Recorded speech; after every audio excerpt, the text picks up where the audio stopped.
forgive me on saying your last name. Mattatall. Mattatall. Okay, Mattatall. Yes. And William's book is it's a fascinating book because it is a first-hand account of life during the Vietnam War and what you experienced. I'm sorry? What you experienced. And as we were talking, a lot of the literature, a lot of the things written about the Vietnam War are very political, and this is more apolitical. It is. And you want to talk about that just a little bit? Sure.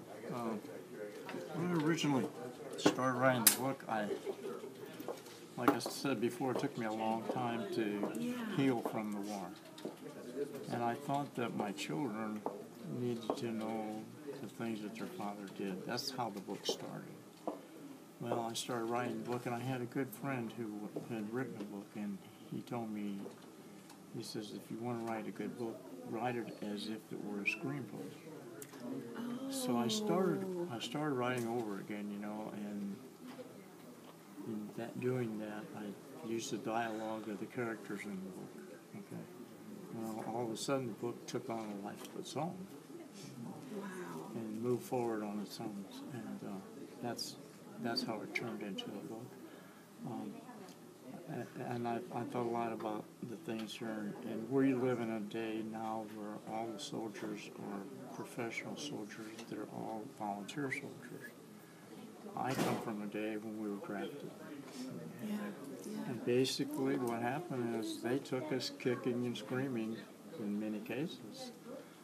And there's a story in the book where when I was the first day that I was inducted into the draft center, they gave us a physical, they gave us tests, they gave us, and we're all done now. They took us into a large room. There were 800 of us in this room, and there were white stripes painted along the floor. And they had us line up behind the white stripes. How you doing? Excuse me. The next thing happened, 30 MPs entered the room and placed themselves at different places around the perimeter of the room with M16s. At least short story. The captain came into the room, and upon his arrival, the MPs locked all over M16s, literally. And the captain said, I'm going to read the oath that's going to induct you into the Army now, and when I'm finished, you'll take a step forward. He says, if anyone doesn't cross the line, you'll go to jail for 5 years. And that was considered treason. If you didn't go, because we were drafted. And he says, if anybody causes a problem, we'll shoot you. So, up until now, and you need to read the book about it, but up until now, I had done just almost everything you could imagine not to go. I mean, everything you can possibly imagine with the exception of going to Canada. But on the morning that I had to go, my grandfather took me up to Belleville to the recruiter station, or to the draft board. And he told me, he says, in order to live in this country, you sometimes have to pay a price. And sometimes that price might be your life. He says you need to be willing to do that because you enjoy the things of the country. You need to be, So while I was going over to St. Louis to the Mark Building, I thought about that. And when I'm lined up behind this line with this guy talking, I thought about the same thing. So I made a decision in that few seconds after the captain had spoken. He said, I'm going to give you a minute to think about this. And then I'm going to read the oath, and when I start reading the oath, you have to step across the line. That inducted you into the United States Army. So I'm standing there for that minute.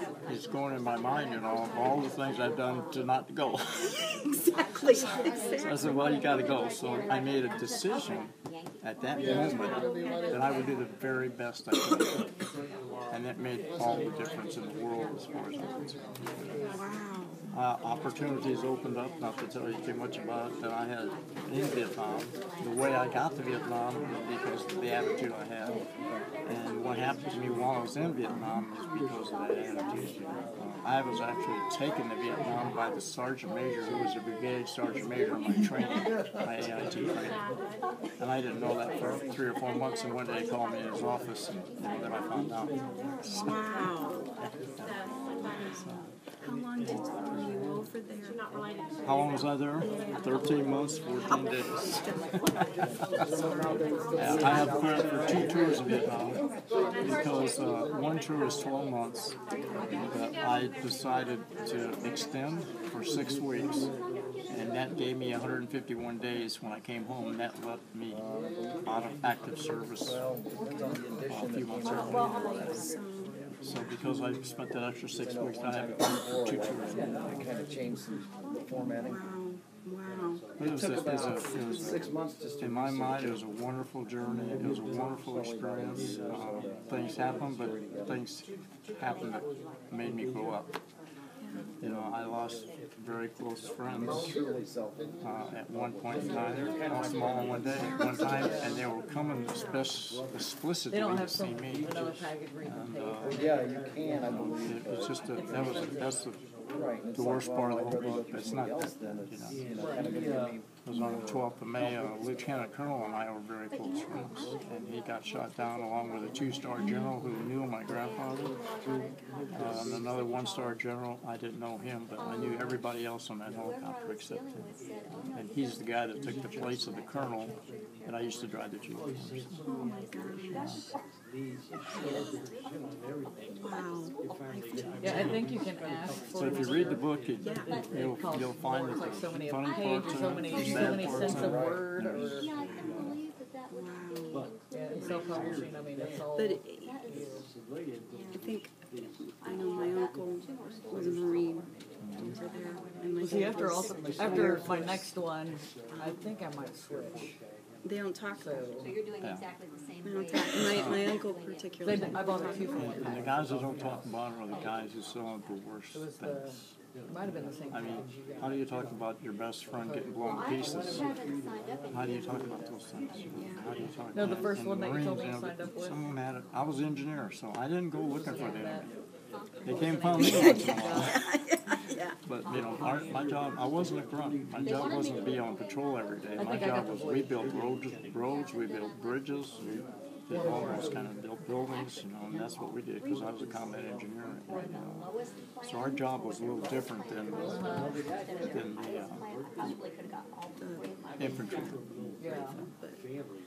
But again, I know in my uncle's case, he'll maybe talk a little bit about it to my dad because. Yeah, I did the 2 for 1 package. They were running a special. And my that dad day. was fortunate that he was behind the lines. So now at least I know everything that I do. I don't have to pay for it. And we get the airplanes ready. Yeah. But he took that very seriously. That's like my stepfather. He would just sit and look out the window and smoke a cigarette and never say anything. Well, and it wasn't until he was 80 years old and my daughter interviewed him for school. Then he opened This up one, a little bit. You know. That's good, that's a good thing. this one, And he was kind of have to see the pictures. on Normandy Beach on day 3. Oh my gosh. So you just never know. Yeah, you don't. And he doesn't talk about it, but he's got a silver star. So he did something. He's an extra special guy. Extra special. Okay. But thank you. Thank you for your service. Thank you. Thank you. And you can. I was talking with a patron yesterday, and we were talking about the freedoms we have, and we do take them for granted. We do. And what people do. You can kind of follow that. I mean, if you were to go, if you had the opportunity to go to that place at that time, you could see the people without those freedoms. The people, the babies, their bellies stuck out because of malnutrition. You know, we would go to the dump and just throw away, discard, just dump our stuff, and it got so bad that we had to have people signed. And what we would do is we would take baseball grenades When we got to the dump and throw them, those were gonna, it's got tear gas in there. We throw them around, not at the people, but just throw them around and make the people run away. And then we dump the stuff. We had a big pit. We dump it in the pit, and then we leave, and then the people could do what they want. Because what was happening, the people would get in the back of the truck, and they'd be fighting. And not our truck, but a different truck.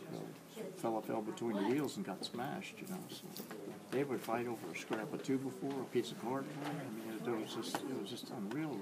Real. That's when you see what freedom is. Yeah. And prosperity.